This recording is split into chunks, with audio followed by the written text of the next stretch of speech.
अगर आपको अपनी करंट जॉब से नफरत नहीं है, तो हो सकता है कि आपने पहले कोई ऐसी जॉब की हो जिससे आपको सचमुच नफरत हो। एक बहुत ज़्यादा परेशान करने वाली जॉब आपको ऐसा महसूस करवाएगी जैसे कि आपकी आंखों के सामने आपके सपने चकनाचूर हो रहे हों। लेकिन आपको इस बात पर विश्वास करना होगा कि आपकी जॉब से भी कई गुना ज़्यादा बकवास जॉब्स पहले इस इतिहास में होती थी। लेकिन वो कितनी ज़्यादा बकवास होती थी, ये जानने के लिए आप इस वीडियो को देखिए, जिसके अंदर हम ऐसी बकवास, घटिया और अजीब जॉब्स के बारे में बात करेंगे जो कि शुक्र है कि अब एग्जिस्ट नहीं करती। ट्रेडव्हील क्रेन ऑपरेटर। एक क्रेन ऑपरेटर की जॉब इतनी ज्यादा आसान नहीं है, लेकिन कुछ सालों पहले तक तो ये जानलेवा हुआ करती थी। आजकल इस्तेमाल की जाने वाली मॉडल क्रेन पहले ट्रेडव्हील क्रेन हुआ करती थी, जो कि शायद पहली नजर में देखने पर एक विशाल हमस्टर व्हील लगे, लेकिन इसको चलाने के लिए बहुत ज्यादा ताकत चाहिए होती थी। और इसी से एंशिएंट रोम और मिडवल यूरोप की कुछ सबसे मशहूर बिल्डिंग्स बनाई गई थीं। इसको जब रोमन्स ने पहली बार इन्वेंट किया तो इसका पहला इस्तेमाल 2030 बीसी में किया गया था और इसको 19वीं सेंचुरी के अंत तक इस्तेमाल किया जाता था। लेकिन आखिर यह काम कैसे करता था? इस पहिए का डायमीटर 4 से 5 मीटर हुआ करता था और इसके अंदर एक या दो लोग अपनी जान लगाकर पैरों से चल के इसको चलाते थे। इसके साथ ही पुली अटैच होता है और इस क्रेन की रस्सी इसके घूमने के साथ साथ एक स्पिंडल की तरह बन जाती है। देखने में ऐसा लग रहा होगा, लेकिन इसको चलाने वाले इंसान के लिए बहुत ज्यादा मुश्किल होगा। और ये हमें तो पता ही है कि उस समय पर लोग सेफ्टी और हेल्थ को कितनी ही कम प्रायोरिटी देते थे। इन क्रेन्स को ट्रायल और एरर के मेथड से बनाया जाता था, जिसका मतलब था कि ये बहुत ज्यादा हिलते थे और अगर गलती से गिर जाए तो इसके अंदर काम कर रहे लोगों की मौत हो जाती थी। साथ ही इसके अंदर काम कर रहे इंसान के लिए इसको रोकना बहुत मुश्किल होता था, क्योंकि ऐसा करने के लिए बहुत जान लगानी पड़ती थी। चीजों को और भी ज्यादा खराब करने के लिए ये जॉब अंधे लोगों से करवाई जाती थी, ताकि उन्हें हाइट पर इस काम को करने में डर न लगे। तो अब अगली बार अगर आपका जॉब पर दिन खराब जा रहा है तो शुक्र मनाइए कि आप एक व्हील के अंदर बैठकर काम नहीं कर रहे। सोचिए कि हमारे साथ भी कितना बुरा हो सकता था अगर हमारा चैनल कुछ 100 साल पहले शुरू हुआ होता, तो शायद हम इतना मजेदार कंटेंट आपको कबूतरों की मदद से भिजवा रहे होते। ये तो शुक्र है कि अब इस मेथड को आसान कर दिया गया है और ऐसे कंटेंट को देखने के लिए आपको बस नीचे दिए गए लाइक और सब्सक्राइब बटन को दबाना है। साथ ही उस बेल आइकन को भी दबा दीजिए। हमारे पूर्वजों द्वारा की गई और भी ज्यादा कुछ खतरनाक जॉब्स को देख लेते हैं। लोगों के दुख दूर करने वाला। अगर आपके दिमाग में कभी ये ख्याल आया हो कि आपको भी दुनिया एक शहीद इंसान की तरह याद करे, तो मेरे पास आपके लिए एक बहुत ही मजेदार जॉब है, गांव का सीनीटर। इस जॉब के फायदे हैं बहुत कम पैसे मिलना, लोगों का आपसे दूर रहना और ढेर सारी नफरत। अभी भी आपको अच्छा लग रहा है? अगर मैं आम शब्दों में बताऊं तो इंग्लैंड, स्कॉटलैंड और वेल्स में स्पिरिचुअल हीलर्स को सिन ईटर कहा जाता था, जो कि साल 1600 से लेकर 1900 तक बहुत मशहूर थे। इनका नाम शायद इतना बुरा ना हो, लेकिन जो इन्हें करना पड़ता था वो बहुत ही वाहियात था। इस इंसान को मर रहे इंसान के सारे पापों को एब्जॉर्ब करना होता था। लेकिन आखिर ये होता कैसे था? एक पापों से भरी हुई ब्रेड को मर रहे इंसान की छाती पर रखा जाता था और फिर इस सिन ईटर द्वारा उसे खाया जाता था। ज्यादातर ये सेरेमनी परिवार के सामने हुआ करती थी, जो उस समय प्रेयर्स कर रही होती थी और एल पी रही होती थी। इसके पीछे का कारण ये था कि लोगों को लगता था कि ये ब्रेड मर रहे इंसान के सारे पापों को सोख लेगी और उससे उसे स्वर्ग जाने का मौका मिल पाएगा। लेकिन इस ब्रेड को खाकर सिन ईटर ना तो केवल मर रहे लोगों के पाप अपने अंदर लेता था, बल्कि हर जॉब के बाद लोग उसे और ज्यादा पापी समझने लगते थे। और इतने सारे लोगों के पाप ले लेने के बाद मुझे नहीं लगता है कोई भी इंसान खुश रह पाएगा। और इसी वजह से सीनीटर्स से भी लोग बात करना पसंद नहीं करते थे और वो इनसे डरने लग जाते थे। और अगर ये ऑलरेडी बहुत बुरा नहीं था तो इसके बाद इन लोगों को बदले में बहुत कम पैसे मिलते थे, जैसे कि आधा सिक्का, जो कि आज के हिसाब से सिर्फ कुछ ही डॉलर हुए। पर चलो, इन्हें फ्री का खाना तो मिल जाता था। चूहे पकड़ने वाला। अक्सर लोग चूहों को पालतू जानवरों में से एक नहीं मानते, लेकिन विक्टोरियन लंदन में ये इतने ज्यादा कॉमन थे कि इनको पकड़ने के लिए प्रोफेशनल लोगों को बुलाया जाता था। इस समय में सैनिटरी कंडीशन बिल्कुल भी अच्छी नहीं थी और गंदगी और बीमारियां बहुत ज्यादा आम थी। इस समय पर शहर में कॉलरा जैसी बीमारियां फैल जाती थी और क्योंकि नालों से रास्ता बनाकर यह चूहे लोगों के घरों में और फैक्ट्रीज में घुस जाते थे, तो हालात और भी खराब हो जाते थे। इसी वजह से इस समय पर चूहे पकड़ने का बिजनेस बहुत ही ज्यादा मशहूर हो गया था और चूहे पकड़ने के लिए लोगों के पास कोई अच्छे औजार नहीं थे, बल्कि ये लोग अपने हाथों से चूहों को पकड़ते थे और इन्हें अपनी तरफ आकर्षित करने के लिए अपने हाथ में एक मीठी खुशबू वाला तेल मिलाते, जो कि अक्सर अनीसीड और थाइम का मिश्रण होता था। उसके बाद ये उन्हें पकड़ने जाते थे। ये तो आम बात है कि चूहों को पकड़े जाना पसंद नहीं होता, इसलिए वह इन लोगों को कभी कभार काट भी लेते थे, जिससे इनकी मौत भी हो जाती थी। अक्सर ये चूहे पकड़ने वाले लोग चूहे पकड़ के सिर्फ बैठ नहीं जाते थे, बल्कि इसके बाद भी इनका इस्तेमाल करते थे। उस समय पर लोग इन चूहों को खरीदा करते थे। एक बार इन चूहों को पकड़ने के बाद इन्हें जिंदा रखा जाता था और लोगों को बेच दिया जाता था। जो उन्हें कुत्तों के साथ रेड पिट्स में लड़वाते थे और मजे लेते थे। लेकिन मेरे हिसाब से एक छोटे से चूहे का इतने बड़े और डरावने कुत्ते के साथ सामना करना फेयर फाइट नहीं हुई। एक फेमस चूहे पकड़ने वाला जिसका नाम था जैक ब्लॉक, क्वीन विक्टोरिया का पर्सनल चूहे पकड़ने वाला था और उसने हर तरह के चूहे पकड़े हुए थे, जिसमें से कि एक ऐसा रंग बिरंगा भी था। अगर कोई चूहे पकड़ने वाला अपने चूहे को ऐसे ही खुले में छोड़ देता था तो वो एक बहुत बड़ा इशू बन जाता था। इसलिए लोग मार्केट में जाकर अपना खुद का बनाया गया जहर इस्तेमाल करके लोगों को दिखाते थे कि कैसे उनका जहर इन जिंदा चूहों को उनके पिंजरे में ही मार देता है। ज्यादातर के लिए स्पेशल पोजीशन और कुछ भी नहीं बल्कि आर्सेनिक था, जिसको टोस्टेड चीज, फ्राइज जैसी चीजों के साथ मिलाया जाता था। लेकिन जो भी कहो, था बड़ा मजेदार। अभी तक आपके द्वारा की गई सबसे घटिया जॉब कौन सी रही? भले फिर वो डिस्गस्टिंग से लेकर ऐसा स्ट्रेस पैदा करने वाली जो भी क्यों ना हो, जिससे आपको ढेर सारी कॉफी पीनी पड़ जाए, या फिर एक बहुत ही बोरिंग जॉब हो। मुझे उसके बारे में जानने में बहुत ज्यादा दिलचस्पी है, इसलिए मुझे नीचे कमेंट सेक्शन में आगे बताइएगा। चलिए आगे बढ़ते हैं और भी ज्यादा घटिया जॉब्स की तरफ। Groom of the stool. Midvale England में नौकर अक्सर अपने राजाओं को हर चीज में मदद करते थे, और मेरा मतलब है हर चीज में। हेनरी एट्थ के राज के दौरान एक बहुत अजीब रूल सामने आया, जिसके अंदर एक इंसान को राजा को हर उस समय फॉलो करना होता था जब उन्हें टॉयलेट जाने की जरूरत पड़ती थी। इन लोगों को बहुत ही ज्यादा आदर से ग्रूम ऑफ द स्टूल बुलाया जाता था। पर ये तो शुक्र है कि यहाँ पर स्टूल का मतलब पॉटी नहीं है, बल्कि इसको एक ऐसे कमोड को डिस्क्राइब करने के लिए इस्तेमाल किया जाता था जिसको उठा के कहीं भी ले जाया जा सके, ताकि जब भी राजा की जरूरत पड़े वो इसका इस्तेमाल कर सके। और इसके साथ ही इसमें पानी, टॉवल और वॉश बाउल जैसी चीजें होती थी। ये तो ग्रूम ऑफ द स्टूल का शुगर है कि जब भी किसी राजा या रानी को अर्जेंटली बहुत तेजी से लगती थी ना, तो वो जगह और समय देखे बिना अपना काम कर सकते थे। हालांकि कई लोगों को ये वाली नौकरी बहुत ज्यादा बेइज्जती वाली लग रही होगी, और ये गंदगी तो है ही भाई, लेकिन ये पोजीशन सिर्फ बहुत ज्यादा भरोसेमंद लोगों को या फिर उनके बच्चों को ही दी जाती थी, क्योंकि ये ग्रूम ऑफ द स्टूल राजा और रानी के साथ इतना ज्यादा समय बिताते थे कि वल्नरेबल समय पर भी ये उनके साथ मौजूद होते थे और उनकी बातें सुनते थे। और इसी वजह से ग्रूम ऑफ द स्टूल को बहुत अच्छे अच्छे तोहफे जैसे कि जमीनें दी जाती थी। यहाँ तक कि हेनरी एट्थ का पर्सनल नौकर हक डेनिस एक पॉलिसी एडवाइजर भी बन गया था। हालांकि इस जॉब के कई सारे ड्रॉबैक्स भी थे। उस जमाने में जब राजाओं को भगवान का दर्जा दिया जाता था, ये माना जाता था कि इनको अपना पिछवाड़ा खुद साफ करने देना एक पाप है। हालांकि इस चीज को साबित करने के लिए कोई रिकॉर्ड नहीं है कि ग्रूम ऑफ द स्टूल सचमुच किसी राजा के पिछवाड़े को साफ करते थे या नहीं, लेकिन ऐसा हो सकता है। लेकिन हमें इतना तो पता है कि ये लोग राजाओं को कपड़े उतारने में मदद करते थे। जैसे जैसे समय बीतता गया, लोगों को ये जॉब कुछ खास पसंद नहीं आ रही थी, और फिर आखिर में किंग वुडवार्ड 7th ने इस जॉब को 1901 में पूरी तरह से खत्म कर दिया। हमें उनका शुक्रिया अदा करना चाहिए भाई।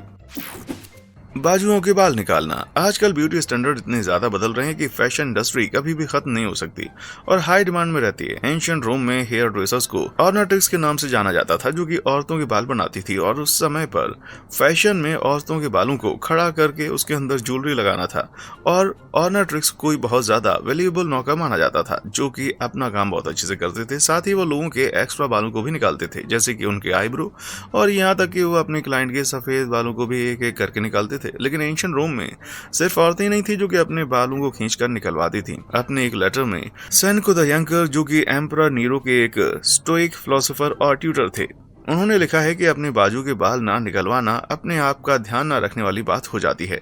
हम जैसे लोगों को शायद ये बहुत ज्यादा बढ़ाई चढ़ाई गई बात लगेगी, लेकिन अगर आप सोचें कि रोम में कितनी गर्मी पड़ती है, तो उस समय पर सिर्फ नहाने से ही हमारे पसीने की बदबू खत्म नहीं हो जाती। लेकिन एक रोमन आदमी को यह भी ध्यान रखना होता था कि वो कुछ ज्यादा ही फैशन में ना हो जाए। यहाँ तक कि सेनेका को वो लोग बिल्कुल पसंद नहीं थे जो कि अपने पैरों के बाल हटवा देते थे, क्योंकि उनके हिसाब से ये टाइम वेस्ट था। जैसे कि जब लोगों को पता चला कि जूलियस सीजर अपने ग्रूमिंग रूटीन के अंदर अपने पूरे शरीर के बाल हटवाते थे, तो लोगों को यह पसंद नहीं आया। जहां अलग अलग लोगों की बालों को हटाने को लेकर अलग अलग राय थी, वहीं पर यह चीज तो पक्की थी कि हर कोई बाजू के बाल हटाने के फेवर में ही था। यहां तक कि सेनेका ने अपने लेटर के अंदर बाल हटाते हुए लड़कों के चीख मारने की आवाजों के बारे में भी लिखा हुआ था। अब कुछ पाने के लिए थोड़ा दर्द तो सहना पड़ता है मेरे भाई। तोशर। हमें विक्टोरियन लंदन में की जाने वाली बहुत सारी ऐसी जॉब का पता है जो कि बहुत ज्यादा खराब हुआ करती थी, और ये सब सिर्फ जर्नलिस्ट हेनरी मेहयू की मदद से हो पाया है, जिन्होंने London labour and the London poor लिखी थी, और जिसके अंदर उन्होंने अपने ट्रैवल एक्सपीरियंस और वहां पर मौजूद स्लम्स के बारे में बताया था। विक्टोरियन लंदन के ज्यादातर लोगों को 10 बदबूदार स्लम्स में रखा जाता था, और क्योंकि उस समय पैसे कम मिलते थे, घरों की जरूरत ज्यादा थी और पॉपुलेशन बढ़ती जा रही थी, जिसकी वजह से हेल्थ केयर भी डिक्लाइन हो रहा रहा था और क्लासेस में डिवीजन आ गई थी। अपने ट्रैवल के दौरान मेहयू ने बहुत सारे गरीब लोगों को देखा और उनका सामना किया, जो कि शहर की सड़कों पर, गटरों में और यहाँ तक कि नदियों में भी छोटी मोटी चीजें ढूंढते थे जिनको कि वह बैठ सकें। इन्हीं लोगों में से एक ऐसा प्रोफेशन बना जो कि शायद सबसे ज्यादा डिस्गस्टिंग था। ये लोग थे तोशर। ये वो लोग थे जो कि लंदन के गटरों के अंदर जबरदस्ती घुस जाते थे और फिर कई मील का सफर तय करके छोटा मोटा सामान इकट्ठा करते थे जो कि लोगों के घरों से आया होता था। वो इसके लिए फिशिंग नेट का भी इस्तेमाल करते थे और चीजें जैसे कि मेटल, रस्सी के टुकड़े, सिल्वर, कटलरी और कभी कभार अगर वो लकी होते थे तो थोड़े से सिक्के जैसी चीजें जो कि गटर में गिर जाती थी उन्हें इकट्ठा करते थे। हैरानी की बात यह है कि ये लोग भी अच्छा खासा कमा लेते थे। मेहयू के मुताबिक ये लोग दिन में कम से कम 6 सिक्के ढूंढ लेते थे, जिससे कि ये विक्टोरियन एरा की वर्किंग क्लास में टॉप पर आते थे। लेकिन इनकी जॉब आसान नहीं थी। सबसे पहले तो हमें ये पता है कि इन्हें गटर के अंदर कितनी ही ज्यादा वाहियात चीजों का सामना करना पड़ता होगा। साथ ही इसकी बदबू इतनी गंदी होती है कि उसमें सांस लेना मुश्किल हो जाता है। अगर कभी गलती से इन्हें कोई चूहा काट जाए तो उसकी भी मौत हो जाती थी। और साथ ही 1840 में गटर के अंदर बिना परमिशन के घुसना इलीगल कर दिया गया था, जिसकी वजह से ये जॉब और ज्यादा मुश्किल हो गई। यहाँ तक कि गवर्नमेंट ने गटर में घुस रहे लोगों के बारे में इंफॉर्मेशन देने पर लोगों को पैसे देने भी शुरू कर दिए थे। फिर इन लोगों ने रात के समय लैंटर्न लेकर अपनी जॉब करनी शुरू कर दी। मैं तो ऐसा कभी नहीं कर पाऊंगा भाई। माचिस बनाना। माचिस को बनाना सुनने में बहुत ही आसान काम लग रहा होगा, लेकिन इसको बनाने के लिए इस्तेमाल किए गए सामान के आसपास ज्यादा देर तक रहना सचमुच जानलेवा होता था। ब्रिटिश इंडस्ट्रियल रिवॉल्यूशन के दौरान माचिस फैक्ट्रीज में छोटी लड़कियों के द्वारा बनाई जाती थी जिनकी उम्र 4 से 16 साल तक होती थी। इन औरतों को मैच गर्ल्स कहा जाता था, जो कि बहुत बुरी कंडीशन में भी दिन के 12 से 16 घंटे काम करती थी और फिर भी बहुत कम पैसे लेती थी। लेकिन ये इस जॉब की सबसे बुरी चीज नहीं है। इस काम के अंदर उन्हें लकड़ी की माचिस को बार बार एक फास्फोरस सोल्यूशन में डालना होता था। इस तरीकों से हमारी जिंदगी में फास्फोरस बहुत ज्यादा जरूरी होता है। जब इसे ऑक्सीजन के साथ जोड़कर फॉस्फेट बनाया जाता है तो ये हमारे डीएनए को बनाने में और हमारी हड्डियों को मजबूत रखने में मदद करता है। साथ ही इसके साथ कुछ जरूरी रिएक्शंस भी जुड़े होते हैं। लेकिन फास्फोरस के साथ एक बहुत ज्यादा समय तक कांटेक्ट में रहना जानलेवा होता है। यहाँ तक कि इस चीज को एक नाम भी दे दिया गया था, फोस्सीजॉव। अगर आसान भाषा में बोले तो फोस्सीजॉव एक ऐसी बीमारी है जिससे कि हमारी जोबान खराब हो जाती है। इससे बुरी चीज है कि ये बीमारी हमारे दिमाग तक चली जाती है और अगर इसमें हमारी जोबान को ना निकाला जाए तो हमारी मौत भी हो सकती है। लेकिन इसके बाद भी बचने की गारंटी नहीं थी। वो लोग जो कि फोस्सीजॉव से फिर बच जाते थे तो उनका मुंह हमेशा के लिए खराब हो जाता था। फोस्सीजॉव तो वैसे ही बड़ा खतरनाक था, लेकिन इसके बजाय भी फास्फोरस के और भी बहुत सारे खतरनाक साइड इफेक्ट थे। काम करते हुए ये औरतें अक्सर फ्लोरोसेंट रंग की उल्टी करती थी और इनको सांस लेने में भी मुश्किल होती थी। इस चीज के इतने ज्यादा साइड इफेक्ट्स देखकर कुछ 14,100 लड़कियों ने काम करना बंद कर दिया और स्ट्राइक पर चली गईं ताकि उन्हें भी सेफ्टी और बेटर कंडीशन मिल पाए। हालांकि फोस्सीजॉव का पहला केस 1850 में देखा गया था, लेकिन फिर भी 20वीं सेंचुरी की शुरुआत तक व्हाइट फास्फोरस का इस्तेमाल होता था। लेकिन आखिरकार 1910 ब्रिटेन में व्हाइट फास्फोरस का इस्तेमाल करना बैन कर दिया गया और उसकी बजाय रेड फास्फोरस का इस्तेमाल करना शुरू हुआ, जिसको हम आज भी माचिस के डब्बे पर देख सकते हैं। दरबारी बोना। इतिहास में एक समय पर बोने लोगों को और कुछ नहीं बल्कि सोशल आउटकास्ट समझा जाता था। यहाँ तक कि बोनों के बारे में हिस्ट्री में भी रिकॉर्ड नहीं किया जाता था। लेकिन फिर इन्हें दरबारी बोनों की तरह एम्प्लॉयमेंट मिलने लगी। इनका काम सर्कस में काम कर रहे जोकर की तरह ही था। उन्हें बस कोर्ट को एंटरटेन करना था। हम ये तो कह सकते हैं कि वहां पर बैठे लोग इनके शरीर के छोटे होने की वजह से ज्यादातर काम न कर पाने पर हंसा करते थे, क्योंकि उस समय पर जो भी इंसान थोड़ा अलग होता था उसको इंसान ही नहीं समझा जाता था। ये सब एंशियंट इजिप्ट और रोम में शुरू हुआ था, जहां पर इन बोने लोगों को सामान की तरह तोहफे के बदले दे दिया जाता था, जिसको मैं पागलपंती कहूंगा। उसके बाद धीरे धीरे ये चीज मिडवर्ल्ड यूरोप में फैलने लगी, जहां पर इन दरबारी बोनों का काम बेइज्जती वाला तो था ही, लेकिन थोड़ा सा यूजफुल भी था। जैसे कि the groom of the stool का काम। चार्ल्स वन की बीवी क्वीन हेनरिएटा मारिया को दरबारी बोनों का बहुत ज्यादा शौक था। उनका पहला बोना कैंपनियन जेफरी हडसन था, जो कि एक मांस काटने वाली का बेटा था और जिसकी हाइट 3 फुट 9 इंच थी। बाद में इंग्लिश सिविल वॉर में लड़ने भी गया। दरबार में एंटरटेन करने के अलावा दरबारी बोनों का एक और काम भी था। उन्हें अक्सर राजा और रानी के साथ में खड़ा किया जाता था ताकि किसी भी पब्लिक अपीयरेंस या सेरेमनी के समय वो राजा और रानी लंबे लगे। अब ये हुई ना असली कैटफिशिंग। उल्टी इकट्ठे करने वाले। अगर दुनिया में रोमन्स को किसी चीज के लिए जाना जाता है तो वह है उनकी शानदार बिल्डिंग और उनकी दावतें। हर किसी को पता है कि रोमन लोगों की दावत कितनी शानदार होती है। इनमें हर तरह का खाना मौजूद होता है, बाल्टियां भर भर के पीने के लिए वाइन होती है और जो दावत होती है वो अक्सर पूरी पूरी रात चलती है। लेकिन आखिर ये लोग बिना अपना पेट खराब किए इतना सारा खाना खाते कैसे? एक थ्योरी के हिसाब से एंशिएंट रोमन्स के पास एक स्पेशल कमरा होता था जिसके अंदर वो सिर्फ उल्टियां करते थे। ये तो शुक्र है कि ये सिर्फ एक वहम है, लेकिन सच में कुछ हिस्से में दर्द होता ही है, क्योंकि सच में ज्यादा खाना खाने के लिए लोग उल्टियां करते थे। हमें ये इसलिए पता है क्योंकि एक बार एक फिलोसोफर सेनेका ने रोमन्स के बारे में बताया था, दे वॉमिट सो दैट दे में eat and so that they में वॉमिट। एक एकेडमिक सेप्टिक सिसेरो के मुताबिक एक बार जूलियस सीजर ने अपनी जान उल्टियां करके बचाई थी, बाथरूम जाने के बजाय, जहां पर लोग हल्के होने जाते हैं और जहां उनका खून ही छुपा हुआ था। उन्होंने अपने कमरे में जाकर उल्टी करना ज्यादा बेहतर समझा और इसी वजह से उनकी जान बच पाई। लेकिन ज्यादातर रोमन्स तो उल्टियों के बाद भी अपने टेबल से नहीं उठते थे। कई बार सिर्फ किसी चीज के लिए वो अपने टेबल के साइड पर एक खाली बोतल रखते थे, लेकिन बाकी समय वो सीधा जमीन पर उल्टी कर देते थे। और क्योंकि वो इतने बिगड़े हुए थे कि वो इस उल्टी को खुद साफ भी नहीं करते थे, ये काम उल्टी इकट्ठे करने वालों का था।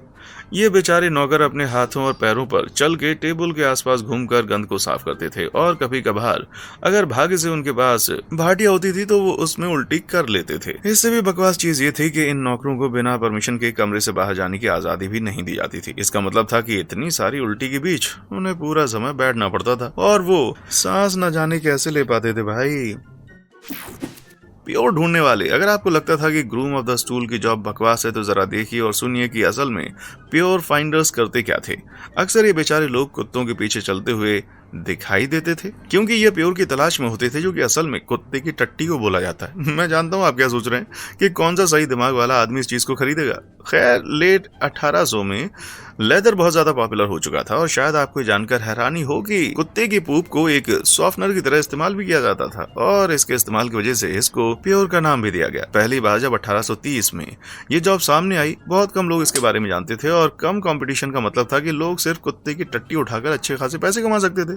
लेकिन जब 1800 तक खत्म हो गया तो बहुत सारे लोगों को इस चीज के बारे में पता चल गया था, जिसकी वजह से इस प्रोडक्ट के लिए लोगों ने पैसे कम देना शुरू कर दिए। उस समय तक लंदन में इस चीज को बनाने वाली सिर्फ 3 ही फैक्ट्रीज थीं और इस काम को करने वाले लोग कुछ ज्यादा ही तादाद में बढ़ चुके थे। आखिरकार प्योर को इस्तेमाल करने से ज्यादा उसको ढूंढने वाले लोगों की तादाद बढ़ गई थी और साथ ही सॉफ्टनिंग के लिए नई तकनीक का इस्तेमाल होने लग गया था, जिसकी वजह से ये जॉब कहीं खत्म हो गई। तो इसलिए अगर आज के जमाने में आपको कोई कुत्ते की पूप इकट्ठा करता हुआ दिखाई दे तो या तो वो इसे एनवायरनमेंट को साफ करने के लिए कह रहे हैं या वो सच में पागल है। वूल फुलर, फैब्रिक सॉफ्टनर जैसी कोई चीज आने से पहले कपड़े को छूने पर मुलायम बनाने के लिए एक बहुत ही अजीब तरीके का इस्तेमाल किया जाता था। एक बार जब वूल से कपड़ा बन जाता था और फिर अच्छे से उसको बुन लिया जाता था, तब भी वो बेचने लायक नहीं होता था, क्योंकि अभी उसकी फुलिंग होना बाकी रहती थी और इस समय पर वूल फुलर्स का काम शुरू होता था। बुनने के बाद जो कपड़ा मिलता था वो अक्सर खुरदरा होता था और जल्दी फट जाता था। इससे कपड़े को ब्लीच, साफ और सॉफ्ट बनाने के लिए हमें अमोनियम चाहिए होता है और क्योंकि एंशिएंट यूरोप में इस चीज के बारे में लोगों को पता नहीं था, तो वो एक बिल्कुल ही अलग चीज का इस्तेमाल करते थे, यूरिन का। एक वूल फुलर का काम था नए बने हुए कपड़े को एक टब के अंदर डालना और उसके ऊपर यूरिन डालना। उसके बाद ये लोग अपने पैरों से कई घंटों तक इसके ऊपर चलते रहते थे। यूरिन में मौजूद अमोनियम सॉल्ट्स अक्सर इस कपड़े को सॉफ्ट और साफ कर देते थे और साथ ही ये कपड़ा और ज्यादा सफेद भी हो जाता था, क्योंकि यूरिन का इतना ज्यादा इस्तेमाल होने लग गया था। रोमन्स ने तो इस पर टैक्स भी लगाना शुरू कर दिया था। वूल फुलर्स का काम सबसे ज्यादा जरूरी मिडविल इंग्लैंड में था, क्योंकि वहां पर वूल का बिजनेस बहुत ज्यादा चल रहा था। जहां इंग्लिश लोग खुद से वूल के कपड़े नहीं बनाते थे, लेकिन वो इसको उन कंट्रीज में एक्सपोर्ट जरूर करते थे जहां पर वूल की डिमांड बहुत ज्यादा हुआ करती थी। जैसे कि पहले से ही ये जॉब बकवास नहीं थी। होता कुछ ऐसा था कि ये यूरिन भी अलग अलग लोगों से इकट्ठा किया जाता था, क्योंकि वो ज्यादा मात्रा में चाहिए होता था। मुझे आपको ये बताते हुए बुरा लग रहा है, लेकिन अगर आपके नाम के पीछे फुलर लगता है तो शायद आपके पूर्वज भी अनजान लोगों के यूरिन में पैर मारा करते थे। गोंग फार्मर, अगर आप कुछ ऐसी जॉब के बारे में सुनना चाहते हैं जो सबसे ज्यादा बदबूदार हुआ करती थी तो वो है गोंग फार्मर, जो कि जॉब मॉडर्न प्लम्बिंग के डेवलप होने से पहले तक इंग्लैंड के गोंग फार्मर एक बहुत जरूरी काम किया करते थे। आपको थोड़ी सी हिंट देने के लिए बताता हूं कि गोंग शब्द एक पुराने इंग्लिश शब्द गैंग से आया है, जिसका मतलब होता है टू गो। कई शहरों में पब्लिक टॉयलेट्स होते थे, लेकिन इस समय पर सीवेज सिस्टम में बहता हुआ पानी नहीं हुआ करता था। अब क्योंकि ये सारा गंद फ्लश नहीं किया जा सकता था, इसलिए इन्हें बड़े बड़े गड्ढों के अंदर इकट्ठा किया जाता था। कुछ ही समय में गड्ढे भी पूरी तरह से भर जाते थे और जब ऐसा होता था तब गोंग फार्मर को बुलाया जाता था। गोंग फार्मर वो बेचारे लोग थे जिनको कि इस गंद को साफ करने की ड्यूटी दी जाती थी और यही लोग इस गड्ढे को साफ करते थे। इस गड्ढे में से सारे गंद को बाहर निकाल के ट्रांसपोर्ट करके शहर के बाहर लोग ले जाते थे और वहां पर जाकर इसको कूड़ेदान में फेंक देते थे। गोंग फार्मर को सिर्फ रात के 9 बजे से लेकर सुबह के 5 बजे तक ही काम करने दिया जाता था ताकि वहां रह रही जनता को इस गंद की बदबू न सहनी पड़े और इसके साथ ही इन बेचारों को गंदी नजरें भी झेलनी पड़ती थी और इन्हीं शहर के अंदर भी इनको रहने नहीं दिया जाता था। कई बार ऐसा भी होता था कि इतनी ज्यादा बदबू झेलने की वजह से बेचारे मर जाते थे। ये तो शुक्र है कि 19वीं सेंचुरी के अंदर गोंग फार्मर का प्रोटेक्शन धीरे धीरे खत्म होता गया क्योंकि अंडरग्राउंड सीवेज सिस्टम अच्छे से बन गए और लोगों ने उस टाइम तक एक टॉयलेट का आविष्कार भी कर लिया था जिसको किसी समय वाटर टॉयलेट का नाम दिया गया था। मैं तो शुक्र मानता हूँ भाई उस इंसान का जिसने टॉयलेट का निर्माण किया। आज की वीडियो में बताई गई इन घटिया जॉब्स में से आपको सबसे घटिया कौन सी लगी और आप मरकर भी ये नहीं करना चाहेंगे? अगर आपको लगता है कि ये बकवास थी तो आपको नीचे दी गई रेडियम गर्ल की खतरनाक कहानी जरूर सुननी चाहिए। देखने के लिए शुक्रिया।